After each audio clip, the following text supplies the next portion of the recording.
Nah, baik, bismillahirrahmanirrahim.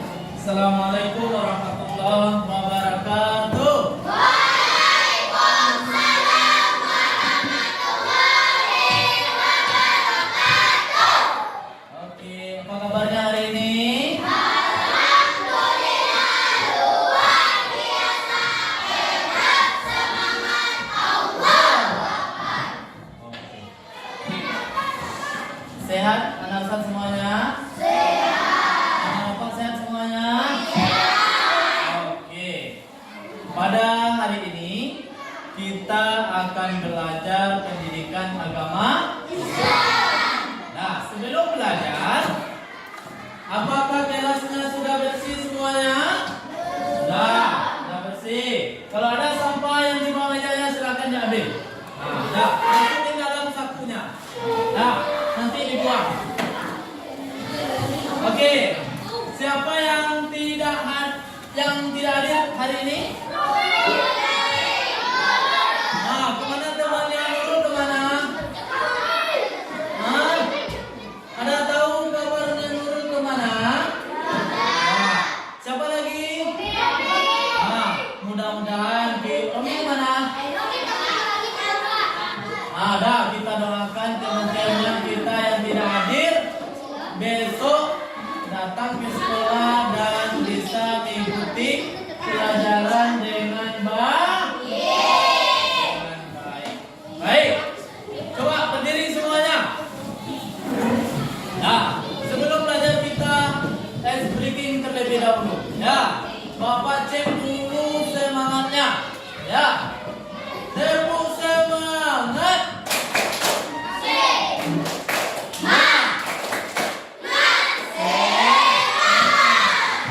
Oke, silakan duduk lagi. Ya. Adit, tolong kamu sopannya Adit. Bantu Bapak dapat. Oke. Kita akan belajar hari ini. Ya, aku sopannya semuanya. Ya. Tentang surah Al-Ma'un. Nah, nanti akan ada hadiah lagi. Ini ada apa masih banyak. Ya. Oke, sekarang kita akan belajar mengenai surah Al-Ma'un. Oke. Minggu kemarin atau di kelas 4 kita sudah belajar mengenai ayat-ayat Al-Quran juga. Ya, tentunya yang memiliki nilai-nilai pendidikan. Nah, di kelas 5 ini kita juga akan belajar mengenai salah satu surah dalam Al-Quran dengan tema yaitu menyayangi anak yatim. Tepatnya yang terdapat dalam surah Al-Ma'un. Nah, surah Al-Ma'un itu adalah surah yang keberapa di dalam Al-Quran? Surah yang keberapa dalam Al-Quran? Nah, jangan lupa. Surah yang berapa? 107. Surah yang ke-107. Nah, di dalam surah Al-Ma'un ini, salah satu surah tergolong dalam surah apa? Ya, Makiyah. Apa itu surah Makiyah? Surah yang tergolong yang diturunkan di kota Mekah, makanya dinamakan dengan surah Makiyah. Ya. Nah, ini tergolong surah Makiyah. Semuanya bisa membaca Al-Quran? Siapa yang tidak bisa baca Al-Quran? Ada anak bapak yang tidak bisa membaca Al-Quran? Bapak harap anak bapak sudah bisa, karena kelas 5 semuanya sudah bisa membaca Al-Quran. Oke. Kamu Bismillah.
bisa membaca dengan baik dan benar surah Al-Ma'un. Nah, minggu depan kita akan ambil nilai mengenai membaca surah Al-Ma'un ini satu persatu ke depan kelas. Maka Bapak harapkan kepada anak Bapak semuanya berlatih di rumah.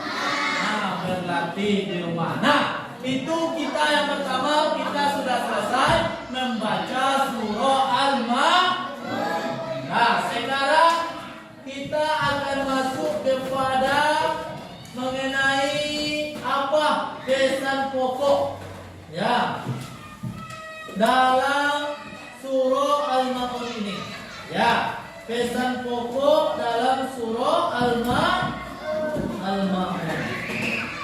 Surah Al-Ma'un ini bercerita tentang apa sih sebenarnya? Nah, yang pertama, surah Al-Ma'un ini bercerita mengenai rasa kepedulian dan empati terhadap nasib orang yang kurang beruntung. Siapa orang yang kurang beruntung? Karena di dalam ayat yang pertama, ayat yang kedua sampai dengan ke-6, yang sampai ke-7 Allah sudah menjelaskan. Ya, orang yang kurang beruntung itu seperti fadzalikal ladzi yad'ul yatim. Siapa itu orang yang menghati anak yatim? Maksudnya anak yatim itu adalah orang-orang yang kurang beruntung. Mesti kita timbulkan rasa empati di dalam diri kita agar kita memperhatikan nasib anak yatim. Surat Al-Ma'un.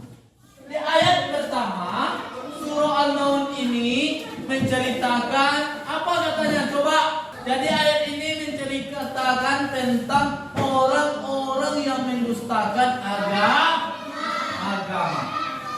Siapa itu orang yang mendustakan agama? Nah, kita tengok ciri-cirinya. Yang pertama, suka mengadik-adik. Seperti di dalam surah Al-Ma'un ayat yang kedua. Fadzalikal ladzi yad'ul. Itulah mereka yang suka menghardik anak yatim. Anak Bapak tahu enggak apa artinya menghardik itu? Menghardik itu tahu? Bisa juga artinya memarahi anak yatim. Misalnya kalau ada anak yatim yang meninggal, anak yatim tahu anak Bapak yang meninggal salah satu dari orang tua. Ayahnya meninggal. Kalau meninggal kedua-duanya apa namanya? Bagus. Nah, jadi yang anak yatim itu mesti kita perhatikan, tidak boleh kita hardik, tidak boleh kita marah. Rasulullah terlahir dalam keadaan yatim. Makanya Rasulullah sangat mencintai anak-anak yatim. Itu yang pertama. Nah, yang kedua, menganjurkan beri makan orang miskin. Apa maksudnya ini? Misalnya ada orang miskin di sekeliling kita, dia tidak makan, tidak ada hartanya untuk makan. Maka ketika kita punya kelebihan harta, kelebihan makanan, maka seharusnya kita beri, kita kasih kepada saudara kita yang miskin. Kalau kita tidak mau memberi makan orang miskin, gimana? Termasuk orang yang mendustakan agama. Yang ketiga, orang yang lalai dalam salat. Siapa anak Bapak di sini yang tidak salat? Tunjuk tangan. Ada yang tidak salat? Alhamdulillah, salat semua, tepuk tangan. Ya. Lalai saja kita sudah dicap oleh Allah sebagai orang yang mendustakan. Apalagi tidak salat. Kalau tidak salat berarti lebih lagi dari pendusta agama. Sampai sini paham? Orang yang salatnya riya. Apa maksudnya ini? Dia salat bukan karena Allah, tapi ingin dipuji. Apa contoh lagi? Ingin membanggakan kepada orang lain. Oh, saya salat. Ya, saya taat, saya rajin ke masjid. Tapi bukan karena Allah. tapi karena ingin dipuji atau dibanggakan oleh orang lain. 5 orang yang enggan memberikan bantuan dengan barang-barang yang berguna. Maksudnya ini adalah orang-orang yang pelit, orang yang tak mau memberi bantuan. Misalnya, contohnya, misalnya kita ini sedang belajar di mana namanya? Siapa? Adrian, dia menulis nggak ada dia pena. Sementara Miftah ini penanya segudang. Nggak mau dia minjamkan pena, berarti dia sudah termasuk kepada orang yang pelit atau orang yang enggan memberikan bantuan. Dan lebih parahnya lagi, dia itu termasuk orang yang mendustakan agama. Paham sampai di sini anak-anak? Jadi itulah pesan pokok yang terdapat di dalam surah Al-Maun ini. Nah, jadi kita tidak boleh mengabdi anak yatim. Nah, tidak boleh mengabdi anak yatim.